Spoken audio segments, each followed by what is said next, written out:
Good evening and welcome to Menlo Park Library Online. You can see some cooking prep in the background. That means you must be in the right place for tonight's event with Menlo Park Library, a taste of African heritage with Oldways. We've got a lot going on with Menlo Park Library, and we do hope you'll join us. And we hope you will spread the word because these events are free no matter where you or the people you know are in the world. One thing we do often here at Menlo Park Library is our monthly garden talk. It's on the first Wednesday of each month. And in March, it is going to be on starting plants from seed. That's going to be March 4th. And our next virtual visit, they don't usually happen this quickly, but it's going to be in 2 days. This Wednesday, February 11th, we are going to be in Sacramento, California at the California State Railroad Museum. It's our first trip to a railroad museum, and it's going to be a good one. We hope you can join us for that. And in March, we are going back to Tennessee to the National Civil Rights Museum. Please stay in touch with us and follow us because we have a whole lot of museum visits and special online events. But there's also a lot happening in person. And we hope if you're close, say within 300 miles, you can join us for some of our events in person at Menlo Park Library.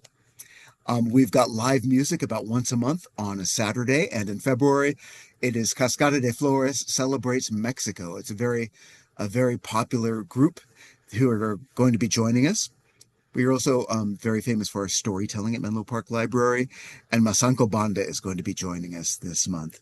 There's a seed swap coming up, and it's all funded. It's all free thanks to the Friends of the Menlo Park Library, and their next big book sale is coming up at the end of the month. We hope you'll follow us on Facebook or Instagram at Menlo Park Library and go onto our website and spread the word, like I said, and let everybody know about all of these free events. And my name is John. I will show up here. I am with Menlo Park Library. Hello. And as we go along, if you haven't been to our website yet and seen that you have recipes to download, you can download the recipes for tonight's event from the same place you should have been signing up, which is at menlopark.gov. There is a listing for this event, and there are recipes, so you can cook along if you like to, or just have them for later. We're really happy to be back with Oldways and Sarah Anderson, who is the Heritage Diets Curriculum Manager with Oldways, and you've seen her getting busy around the kitchen, ready to show you some great food. Hi, Sarah. Welcome back. Hi there. Hi. Thanks so much for having me today. I'm so excited to be back, especially in celebration of Black History Month. So super excited. I was going to share my screen just to share a couple of slides. So let me put in a request to see Good. if I'm able to do so.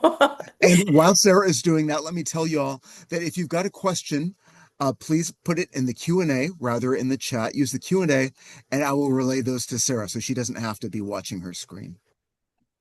Yes, absolutely. So let's see here. I will share from this one and then let's go over to my Presenter's view. Okay, sorry. Let me exit out of there.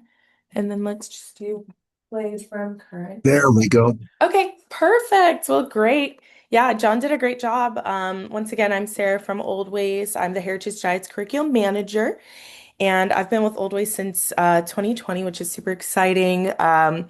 And I focus on our heritage diets. But first, a little introduction for those of you who are unfamiliar with Oldways. We're a 501(c)(3) nonprofit located out in Boston, but we work with partners on the national level. We are focused on culturally relevant nutrition education.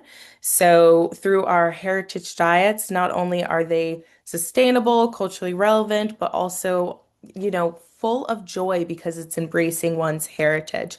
So, we have our well known diet, which is the Mediterranean, which was created in partnership with the Harvard Public School of Health. We also have our Latin American Heritage Program, which was created at a conference out in Mexico City. But the conference first started out in New Mexico, in which we brought together an advisory board. We have our Asian Heritage Program. And then we also have, which is the one that we're featuring today, and that's our African Heritage and Health Program. This one was developed in 2011 from a grant from Walmart. And so, since over that time, we had an advisory board committee, we had pilot sites, and it's just been such a really cool program to highlight and see the momentum as it continues to grow. Now, you're probably curious, what is the A Taste of African Heritage program and what all does it entail? So I'll just give a quick overview. Therefore, when I'm referencing it during our cooking demo, you'll have a little bit of understanding of what I'm talking about. So within our African Heritage and Health program, it focuses on the traditional eating models that are based on the common foodways of African American ancestors. And so this African heritage diet features the four major regions of the African diaspora. So you have West and Central Africa, the American South, South America, and the Caribbean islands. And so not only are we going to be talking about, within the program, the nutrition behind the dishes, but they're also going to focus on the historic significance and paired with delicious cooking techniques. So it's a lot of fun. And within the program, we have two different curriculums. We have the Adults, A Taste of African Heritage, and that is on an average of 6 weeks, usually if you're offering one class per week. And then we also have our Children's Taste of African Heritage, and that is a 7 week cooking class curriculum. I'm looking over my shoulder because, oh, there it is. I actually do have what the children's curriculum looks like. So I'll show it here on the screen. But these are our two programs that we offer. And the fun thing about this is that it has our little Sankofa bird here, which is the program's mascot, which is a West African symbol and word, which means to take from the past and bring forward positive, benevolent progress. And so that is just the symbol that goes with our African Heritage program. And what we like to say at Oldways is by reclaiming our heritage, we can reclaim our health. So it's a lot of fun, and all of the recipes that you'll see in our curriculums, specifically with our African and our Latin, are 100% plant-based. You won't see any meat or dairy, which just makes them incredibly inclusive. But if you're looking for those, meat included proteins, we do have some dishes featured on the Old Ways website.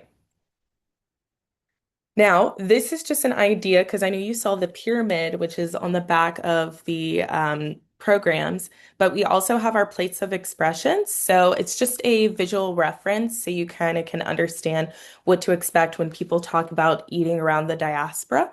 And a lot of these recipes can also be found on our website, but it just gives a reference of what does Caribbean, Afro-Caribbean heritage foods looks like? What are some dishes from West and Central Africa? How about South America or the American South? The American South is going to look more familiar to us there. Some of the dishes that you'll see are you've got the gumbo there, you've got the hop and johns, you've got the braised collard greens with the cabbage slaw.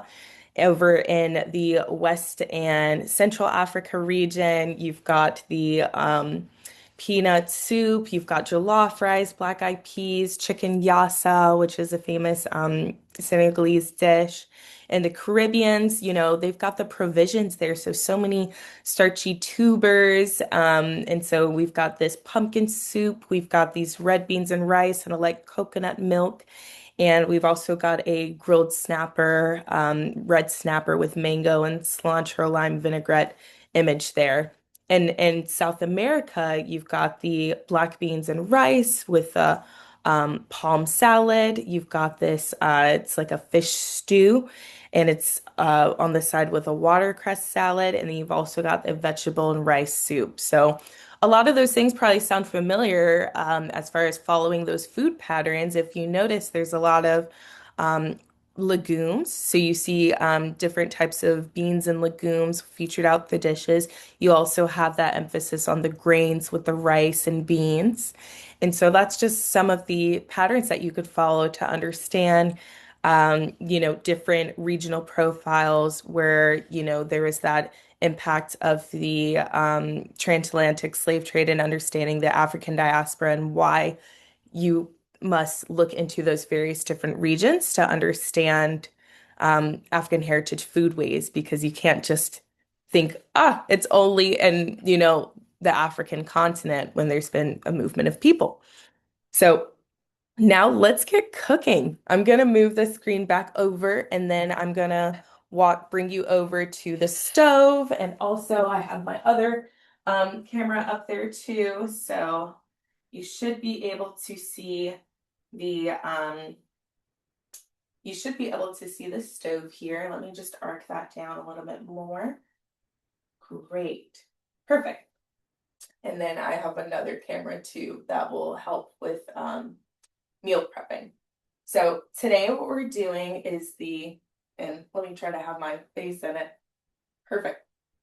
So today we are doing the Oldways coconut greens with lime, and then we also have, except I'm doing things with lemon instead of lime. I like to say with recipes, there's always a lot of room for improvising, because recipes at the end of the day are just kind of that foundation, but you could really go based on how you like to eat or some ingredients that you have a preference for. And so instead of the lime, I'm going to do lemon. And we've got the coconut greens is one of the dishes. And then the very next one that we'll be doing also is the Oldways curry couscous with peppers. I'm going to start with the couscous to have it cook. And then we'll go back and forth between the greens and the couscous. So currently in this pan right here, we've got our 2 cups of whole wheat couscous. And if you're curious where to find that, I mean, there's many different stores. I'm based out of Texas, so I was able to actually locate it from Sprouts. But there's also plenty of other grocery stores. And fun fact about couscous is that it is actually a type of pasta that's made from pre-cooked salmonella. And so, and I may be butchering that word completely, but you've seen the grain before, probably at a local, if you have like a mom and pop owned market, and it makes like a delicious porridge, but essentially they pre-cook that and then they roll it into balls, and that's what makes the couscous. So here we've got this whole grain couscous, and where we've got 2 cups of it, a little bit of olive oil in the pan. And so this is going to call for like 2.5 cups of water, or you could use broth. And so I'll just be using water for this one. And it's nice because it really depends on the flavors that you're looking for. If you want like a ton of flavor, it's really nice to have like a nice vegetable broth. But also if you know that you're going to add a lot of herbs and spices too, and maybe you don't want to overdo it, you could always just use regular water. So I'm adding 2 cups of water to this, and then I'm actually going to turn on the stove right now, and I'm going to do it about a medium here and get that water ready. And so I need 2 cups, and unfortunately I don't have it where you can see the thing, but here is 2 cups here, and you want 2.5 cups. There we go. Perfect. So we've got that. Let me get my little spatula. Great. And then we're just going to, stir it in a little bit and then turn it on a high heat. And what's crazy about just couscous in general is it's one of those things where you look away from it and you're like, it's still needs so much time, and then you look back at it and it's fully cooked. So it'll sneak up on you for sure. And now we're moving over. Let me just make sure this camera is up. Perfect. We'll be going to prepping the collard greens. And so I'm going to move the peppers over here. Within the collard greens, the coconut collard greens, it does ask for red bell peppers, but I got these peppers, these cute ones from the my local farm stand, and these were what I harvest, and so they come with my weekly basket, and so I thought it'd be best to use those as they're fresh in season and they just smell really great. So I'll be using those in sub for a red bell pepper, but you could also, I brought a red bell pepper just so you could see it, and you could also use that too. So who knows, I may do both. But now what we have is these are your collard greens here. They're big leafy green. And so what I like to do is I'll have like a paper towel down just to kind of dry them off. I like to wash my collards, but this is also, these are straight from the farm where I get the basket. And so they do actually have like a lot of dirt and soil. So it's really good that you just always rinse them off, even if you're getting them from the grocery store. And then here's a fun Oldways tip is whenever we're working with collard greens, we like to stack them up almost like sheets of paper. Let me go and check on the couscous. It'll be here. And what I like to do is I'll just get a fork and kind of start fluffing it just to make sure that it's not cooking in one section over the other. And also, when you're doing your couscous, I just do a little drizzle of some olive oil just so it doesn't stick too hard to the pan. Okay. And whenever I want more time when cooking the couscous, because it does cook quickly, I'll cheat a little bit and add just a little bit more water to it, just to make sure that's even softer. Now, let's pop that in. Great, and then moving the stove back to a medium. Great, so we're back to stacking these collard greens like paper. And so we're just gonna stack them up. And these have been pre-rinsed, so they are gonna hold a lot of water, which is why that paper towel really does help out. And once we get a good stack here, we can hold the leaves like we're folding an envelope, pinch the sides, and then we're just gonna pull along that stem there, like that.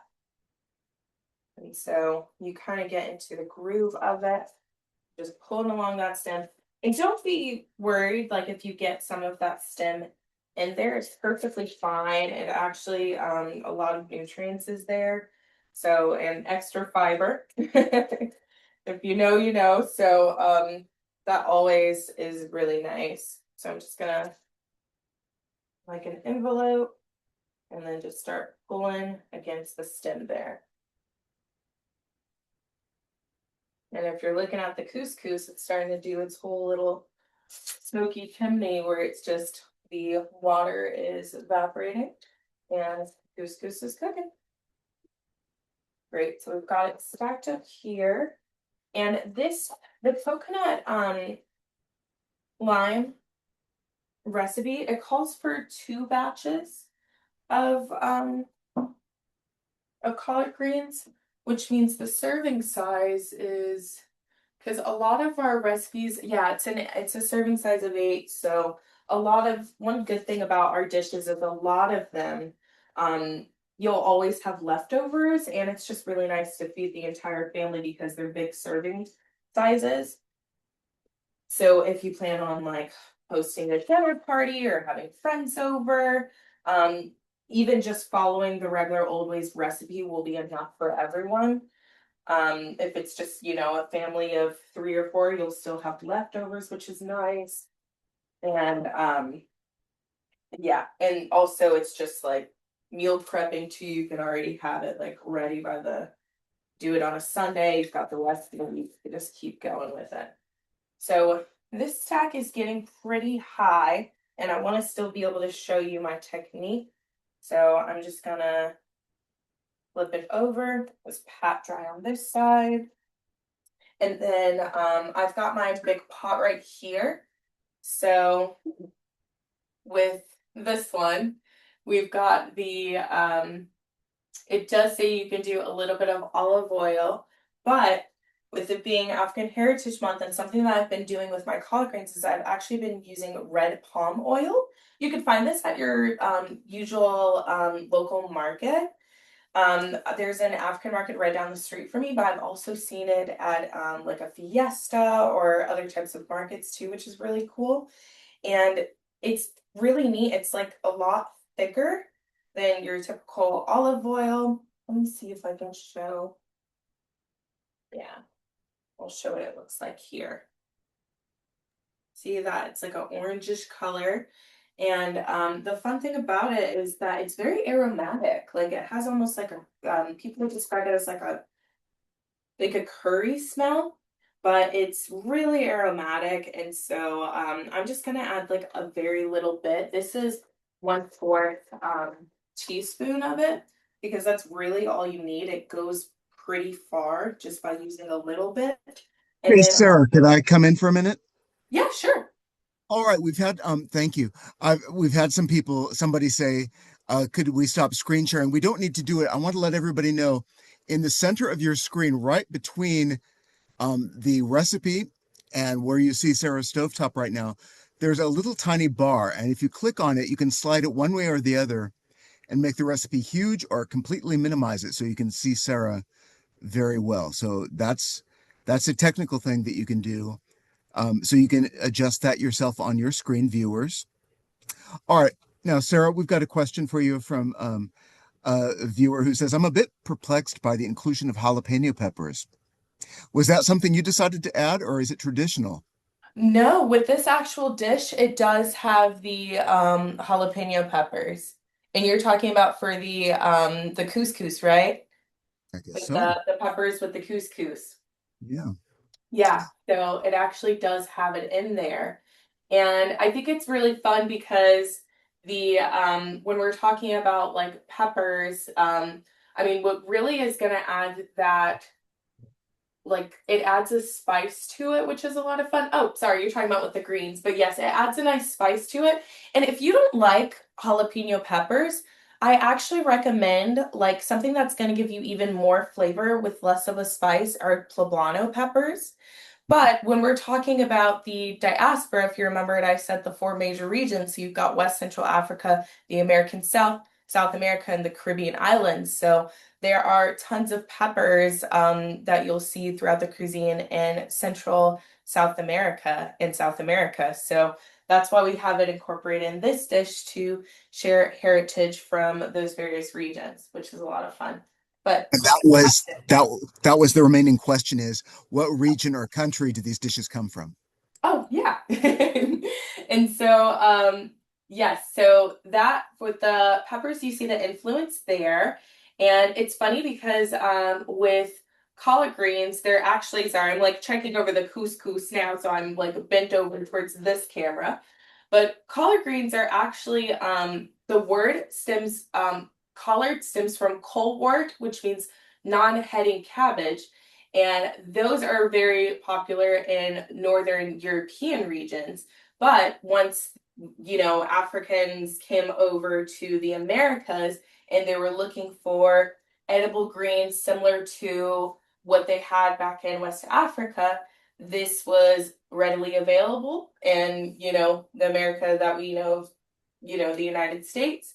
And so that's where you saw the popularization of um, Africans of the American South using collard greens. And it's so fun because it's now it's been, something that is it's an ingredient that originated in Northern Europe, but it is mostly used by in the southern states of the United States. So go figure. But it's kind of like having something similar from one region and being displaced in a new environment and trying to find a dish, an ingredient that's similar to what you were raised with. So, for instance, fun fact um, jollof rice, closest kin, is closest America, United States kin is jambalaya, and its sibling also is Spanish red rice. And so they're all related. And it's just a way that you can kind of track the movement of people's being in a different environment and saying, okay, we don't have this ingredient. So how can I still make something similar, like a one pot rice dish that has those where everything is cooked, the flavors are all cooked together and something that feels familiar. And so that's just a fun fact of understanding and being able to trace the roots. And so that's actually what we like to do. And Some books that I recommend too, if you're wanting to take a deeper dive into this, um, Jessica B. Harris has a book called High on the Hog, which is really good. Michael Twitty has a book that's called Rice. He's got Culture Soul. Bryant Terry has some really cool books too. Tony Tipton Martin has some amazing books too, and they're all just like references where you're able to track the foodways of ingredients and dishes and understand their heritage and their lineage back to African diasporic foodways. So I'm going to turn on the pot for this one. Let's see here. There we go. And so I've got the red palm oil in here. And then I've also got the couscous here that is just cooking. I'm going to turn it down on low just because I see that a lot of that water is starting to dissolve. And then I've got the collard greens here. I'm sorry, I didn't walk you through the process. So essentially, I just had them like paper and then I started to roll them up like this. And then I'm just going to go through and cut it into little rivets. There we go. Like maybe this angle will be a bit more.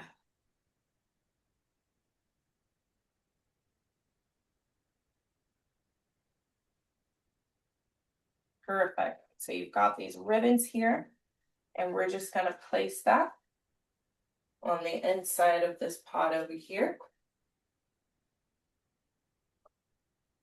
No greens left behind. Okay. Perfect. And then I'm going to go right back to my rolling method with the rest of the collard greens. Okay. Having the paper towel down to absorb some of the oils. And then let's get with the, I'm gonna envelope it up like here. Stack it. There we go.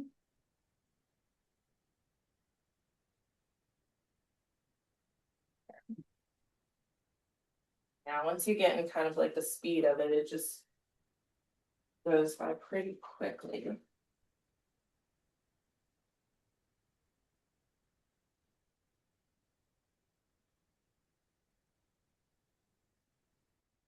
And also what you could do is use these stems here to make a pot liquor. So essentially that's just the juices from cooked down greens that just hold a lot of nutrients and they're really good. It's just really good for your health. And so that's the kind of the nickname for it is of the diaspora is called a pot liquor. Or you can add it for your own vegetable broth. There we go.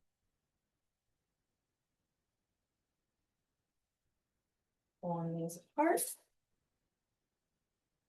This stack's going to be a little bigger, but that's okay because this is the last of the second batch of collard greens. Okay. Awesome. So it's going to be a bigger stack, but I'm still going to do it the same way. What I like to do is I'll do the big leaves on the bottom and then start to get smaller as we go up the stack, just so it's easier to roll up. So got it here. This is just me trying to wring it out. Great. Now let's get rid of the paper towel here. Just gonna roll it all up.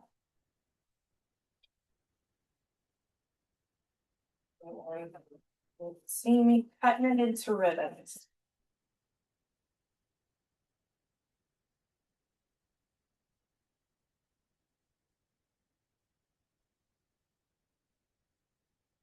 Now, as far as an order, it really depends on your preference. Like, sometimes what you can do is you can chop up the onions, then add the greens, then add the garlic, and just do it that way. Other times, if you're worried about time and you want those greens to cook down quicker, I recommend starting with the greens and then adding the onions because the juices are going to seep in anyway, and then as it starts to cook down, it'll marinate the greens.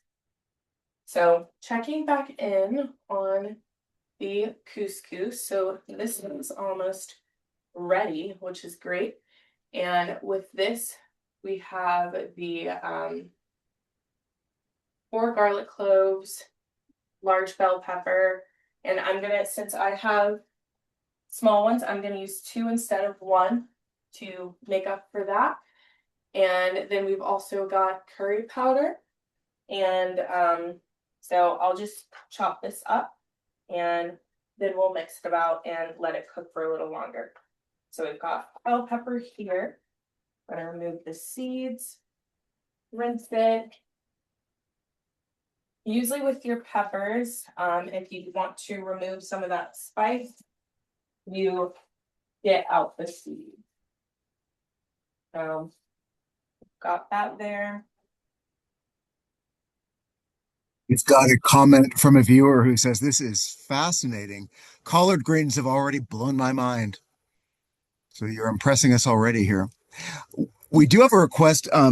I put down a couple of the books. I think you rattled off four, and I could only catch two. I've got the High on the Hog and the Kosher Soul. What were the other two, Sarah? Yeah, the Jemima Code by Tony Tipton Martin is like one of my favorites. Did you And say also, Jemima Code? yeah, the Jemima Code, yes. And what's the last name of the author? It's Mark. Tony Tipton Martin.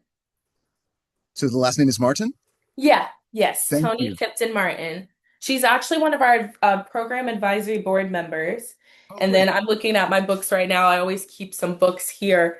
And then I also love Black Food, which is actually holding up one of my computers over here by Bryant Terry. There's also Braided Oh, Heritage. see, you're much too fast for me. Now I know Bryant Oh, Terry. What was the name of the book from Bryant Terry? Black Food. Black Food. Okay, and what was the one you were about to say? Braided Heritage is Dr. Harris's most recent cookbook. Braided like hair Braided Heritage. by Dr. Whom? Jessica B. Harris. Jessica B. Harris. Yeah. Thank you very much. All right, everybody. So I'm going to look these up and continue to post links so you can find the books as well. Yeah, absolutely. And being that you're the library, you guys will probably have some within your, most likely have several of them within your catalog too. Yes. Thank you. Yeah. That's why it's so fun working with libraries because you guys have the books that we love to talk about, and even within the curriculum, we'll have little reading tips on it. So I'm adding an extra bell pepper just because these are pretty small. So if you've got like small bell peppers, I depending on the size, I recommend probably three. Whereas if you're using like one large bell pepper, you could just do one, of course, with your couscous. So we've got the peppers here, and then we're gonna do the curry powder and then four cloves of garlic. And then I'll be adding a little bit more water, stirring it through to mix. So let's do the garlic cloves. And I believe the recipe is calling for, let me double check here, four.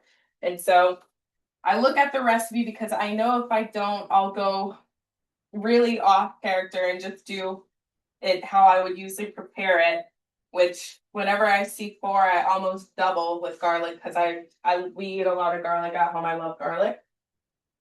But since it's a demo and I want to try to stay with the recipe, um, I will actually try my best to use four. This fun tip here is basically whenever you've got the garlic cloves, you just put the knife on top, bang it, then voila, the skin removes quite easily. And it doesn't call for, I don't think it says mint. So yeah, we should just be able to, yeah, in the instructions, it doesn't say that has to require it to be mint. So we can just roughly chop them and that will suffice for this one. And depending on, like the person you're preparing it for, some people love like a nice larger garlic chunks in their couscous. Others prefer smaller. Fun thing about garlic is if you want to taste more of it, the smaller. Um, the smaller when you mince it, that flavor actually infuses better with the grain. So I'm gonna do a rough chop, but I'll make it a little bit smaller.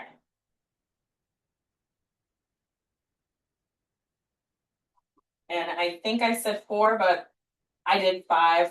So blame it on me if anyone complains if you're making it and they said too much garlic. I did 5, but the recipe does call for 4.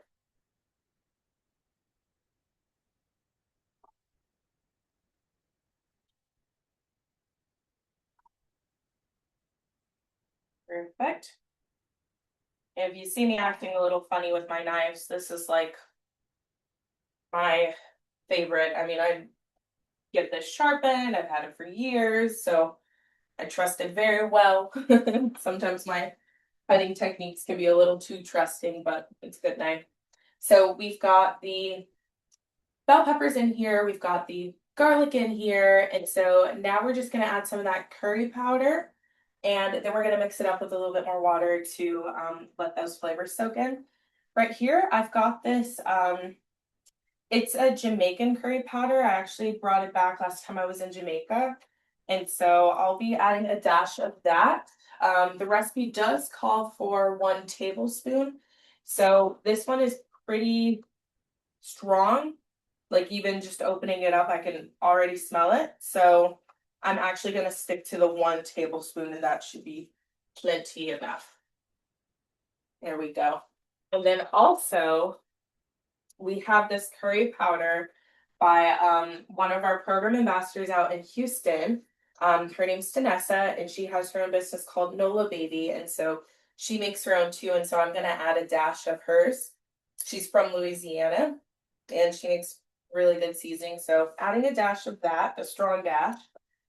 And I just brought this one for fun. I wasn't going to add it, but there's so many different types of curries. So even you're making this dish, depending on the curry that you use, can very much so alter the flavors.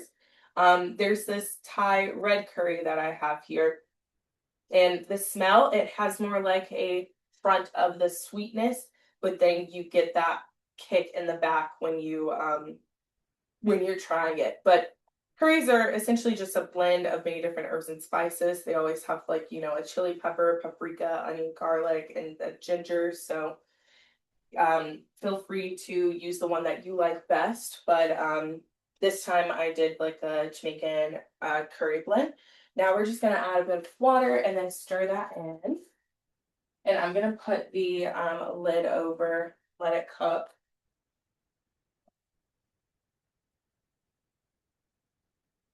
And if I want to, which I think I will, is I'm gonna add a little bit of red palm oil too. Just enough. Okay, cool.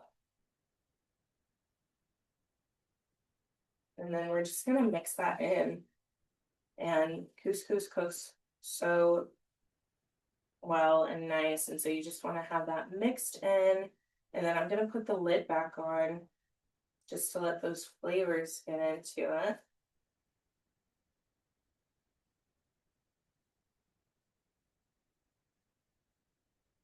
Now, mine's may have a little bit of a red hint to it, and that's because of that palm oil.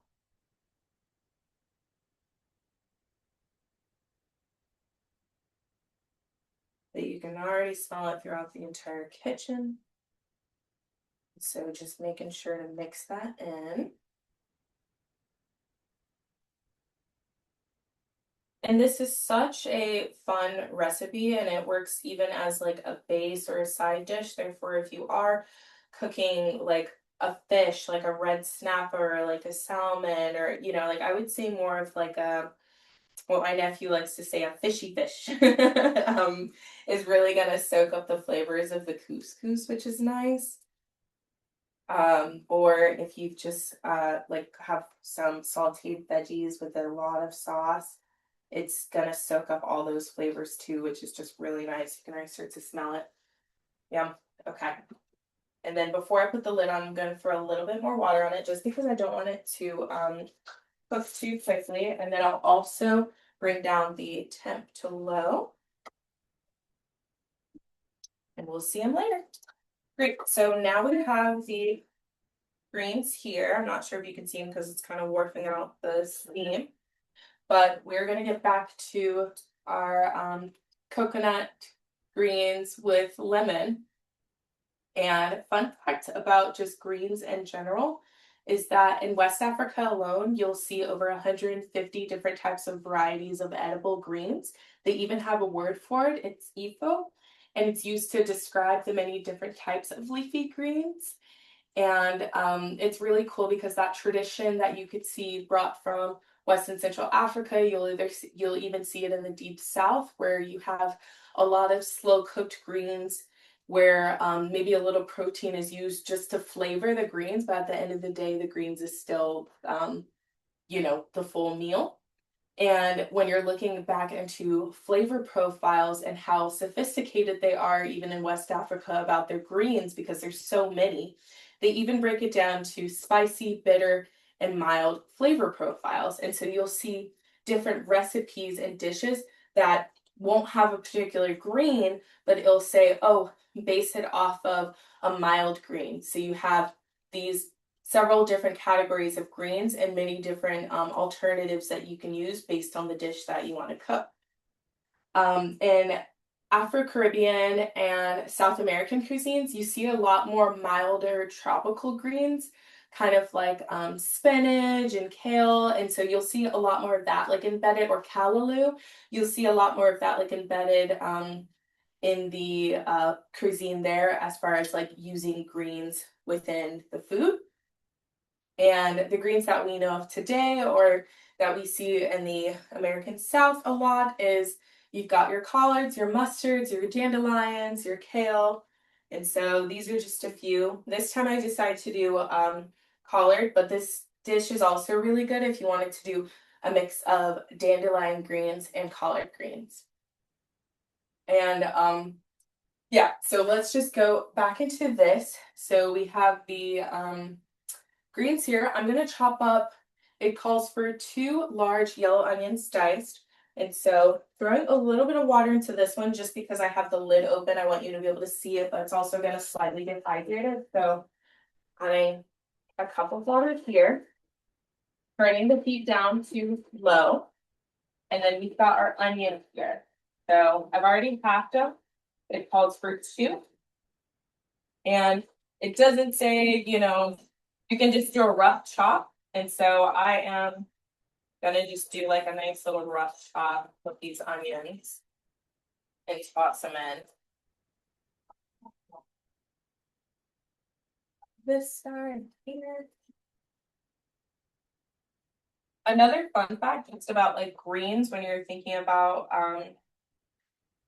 just a part of the diaspora, it's really cool that in a lot of West African countries, like for instance in Nigeria, they have dishes like greens are such a big part of the cuisine that there's a lot of recipes and dishes that are named specifically after the type of green that's used within the dish. So, like in the States, we may say, I would say, collard greens, that's a big dish, and that is, based on, the actual greens itself. But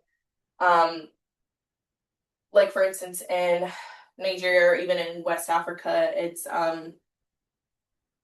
soggy soup, and that's based on the green that is used within the soup that pertains to the name of it.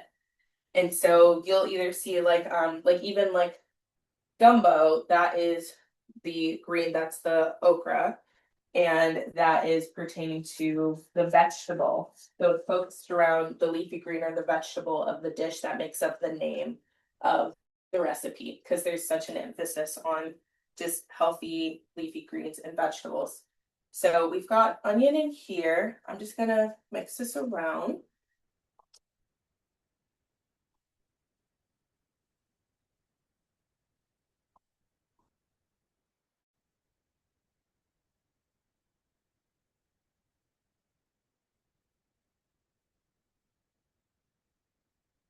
And it does call for 2 large onions.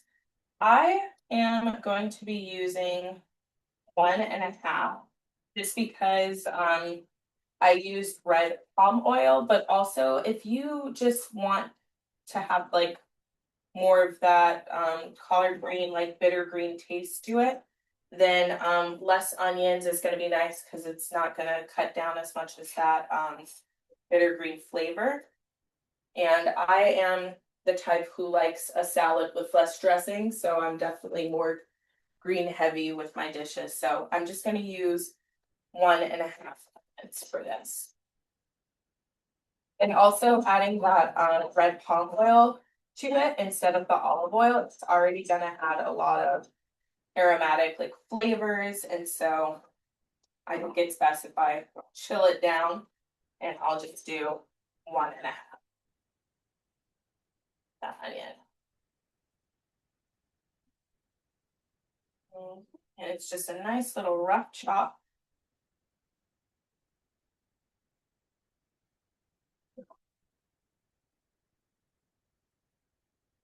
Perfect.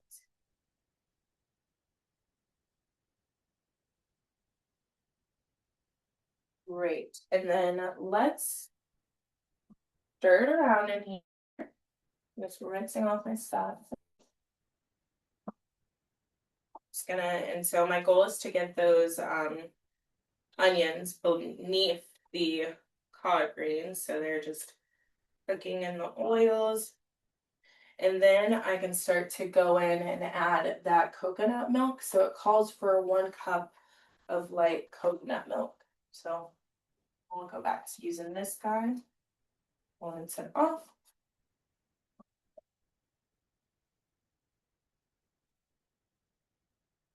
Right. I've got my 1 cup of coconut milk here. I'll just be pouring that in.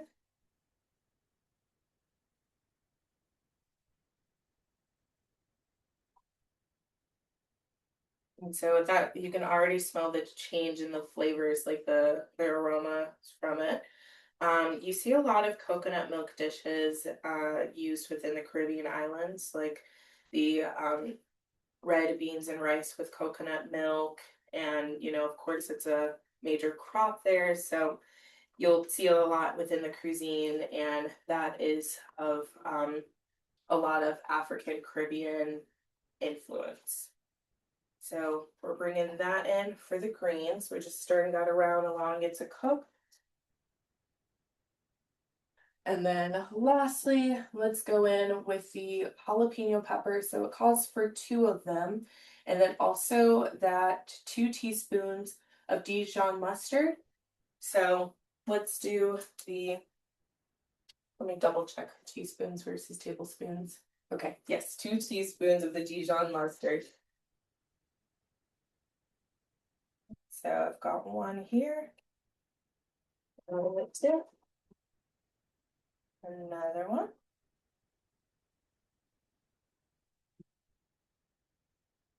And once again, when you're making this, if it's something where you're like, I'm not sure about the mustard, I'm not sure I want to add it, I'm not a huge mustard fan, try the greens first and make that decision, because I mean, like at the end of the day, a recipe is just that foundation, but you're the one who's eating it, so you really get to decide what you like and what's just going to work best for your palate. But if you want to forego the mustard, you'll have some sweeter greens. It's going to have a little bit more of that sweetness from the coconut milk. So we've got 2 teaspoons of the mustard, the Dijon mustard. Now we're going to go in with the jalapeno peppers, these guys right here. I'm going to remove the seeds just because with the seeds, it's going to add that extra spice to it, which for my greens, I could forego. And so I just chop off the heads, peel them down like an envelope, open, and then just remove these parts.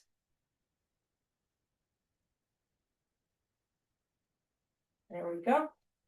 And then chopped off head, cut it down the middle, open up, and remove the seeds. What I'll also do is just go through a rinse. There are none of them. Some of them will like to stick onto the sides of the peppers. So just go through rinse. Get this one to the side. You don't want it. And then you can also, open it up facing. And that's just gonna make it easier. On this side, it's a lot more slipperier, so it's harder to get like a nice grip versus when you have it on the inside. It goes even easier.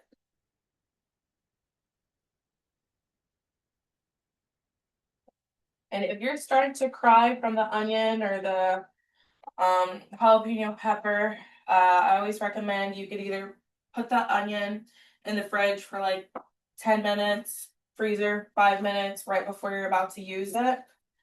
Or if you've got a strong spice, this is a jollof seasoning spice that I have right here.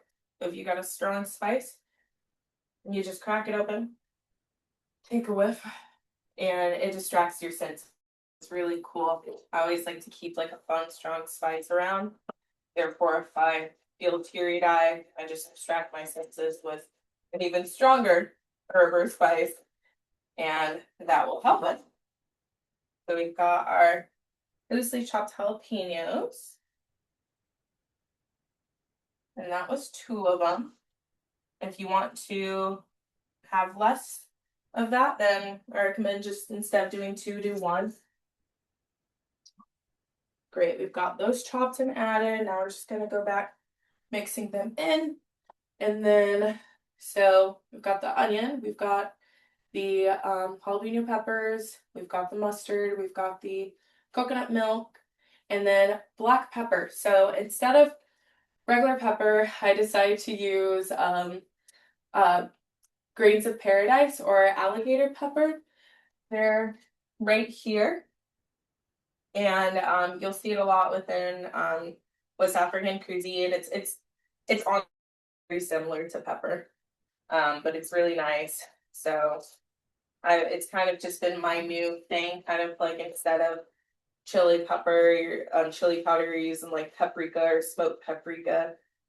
Has just like a nice peppery like taste to it, but it has so many different names because there's the alligator pepper, grains of paradise, and so essentially you just look for it at the store and it's gonna look like these little bitty grains here. So they're very small. But yeah, I've got on my order and pestle here and I'm just gonna grind it up and then add that in also.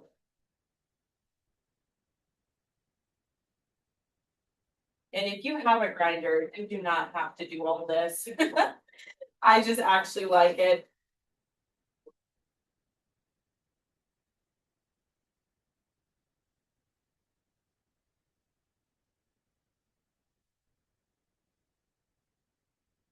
Makes me feel like I'm honoring the old ways of doing it.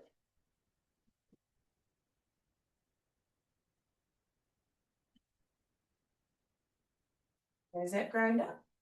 So we're just gonna add a dash in with our greens.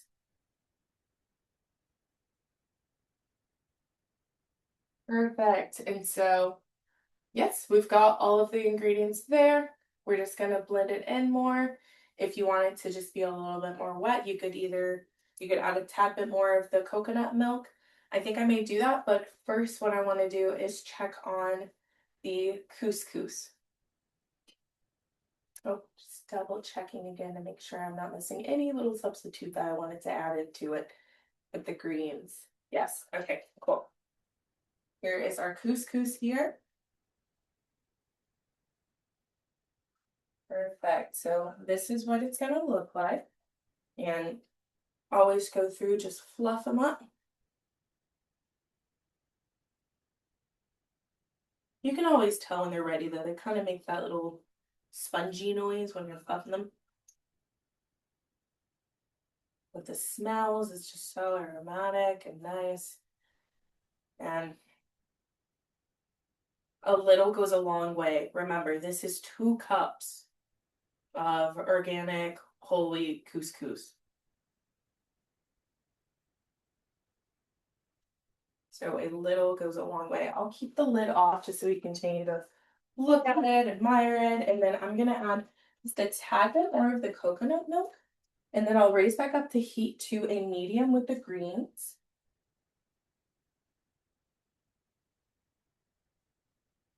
Well, and this is just 1/4 cup here.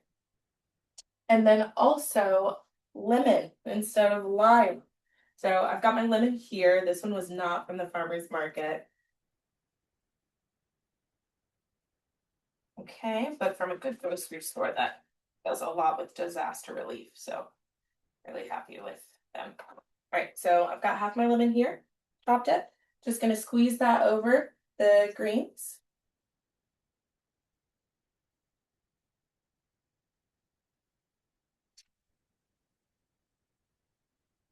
Well, this one was ripe, so it was very juicy. Perfect. And it calls for a whole lemon, so you just want to make sure to squeeze out both halves. Raising the heat to a medium as this is basically done. Just gonna stir it up. Put our greens right here. And because they're all cooked down, they're a lot heavier. I'm gonna switch over to this guy here. Tongs and go through and blend it all in together. Now, I hope my arm isn't blocking the view, but I can also bring the phone over too. There we go.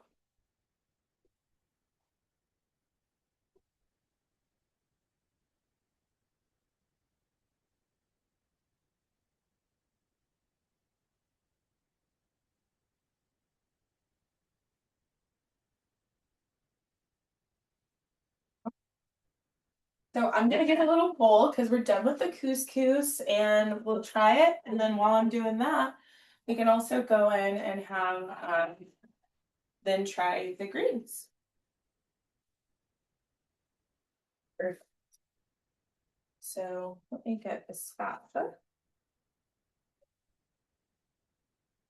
And they're still gonna be really hot. So just be careful here, just making my bowl.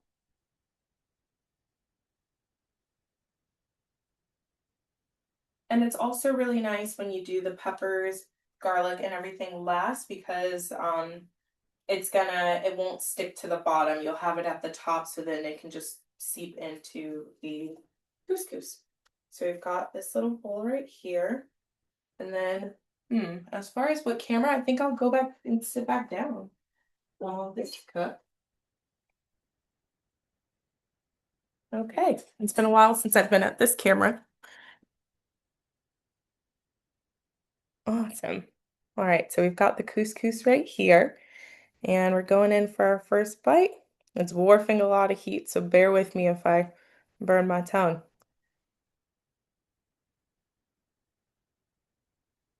Oh, and let me pull on the slide so then if you want to take a picture of the recipe.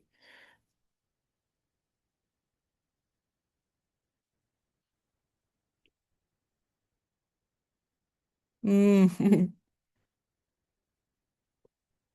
It's so good, but so hot right now. But you can absolutely, I feel like the garlic, the bits that I did in there was just perfect enough. Not too big, not too small. You still get a little pieces of it. And then with the peppers, oh my gosh, these peppers are definitely in season.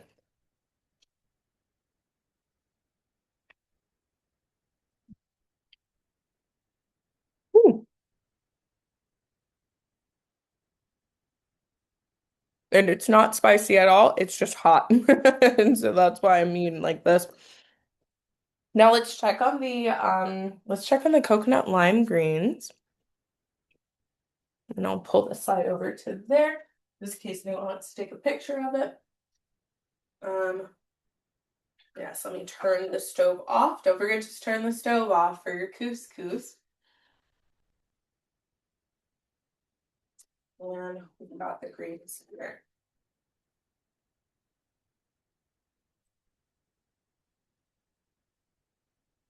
And surprisingly enough, when you're making these greens, the coconut lime greens, I mean, that's definitely why we added coconut in the flavor because in the kitchen, you really just get to smell the coconut milk that's been added to it. It just fumes out the kitchen, which is so nice. So we've got our bowl here. Putting the greens in one bit by a time. And if you want a little bit of that juice, you just go in with a spoon here. I'm just going to use this tablespoon because it's already drizzled over the greens. You can see the onion there, see the garlic, you can see the spices and the juices. All right, and look how well done cooked that is. Perfect. So here, I'll bring this guy over here just so maybe it will help with seeing the two dishes we have right here. But yeah, that is our two dishes that we have. And as far as the health benefits with them, I mean, greens in general are just amazing for the body. They're really known as the tuner uppers. So you've got the good for blood circulation. They're good for your lungs and breathing, your kidneys, your liver. Also great for digestion, packed with so much fiber, iron, calcium, and just many vitamins. And which is really cool about greens that I love is that they're also super low in calories. Like a serving, you could expect around 25 to 40 calories. And they also just help cleanse your blood and liver. So it's really nice to just have that within your daily meal plan and figuring out how to include more greens in your diet. As far as with couscous, although it's a pasta, we did a whole grain um, flour couscous. So that's why this one is a whole grain, but most of them you probably won't see it at you just have to check that label to make sure that they have it. Because there is a difference between the whole grain flour couscous and just the regular couscous, but both are delicious nevertheless. I've actually cooked this recipe with both and it's really delicious either way. But what's nice about whole grains and why we like to talk about Oldways is we're a part of the Whole Grains Council.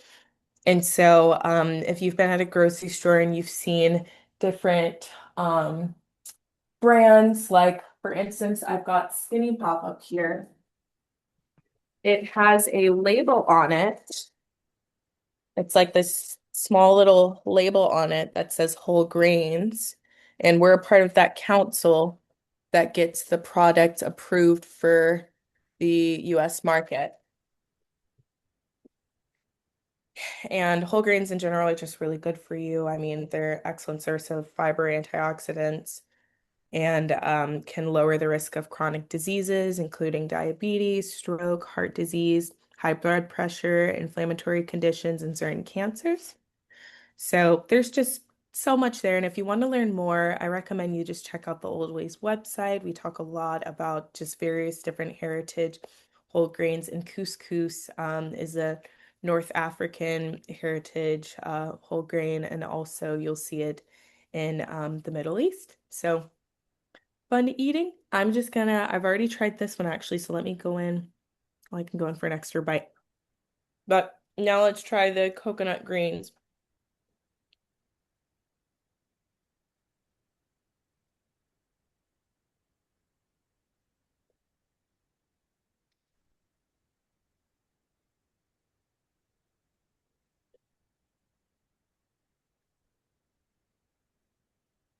Wow.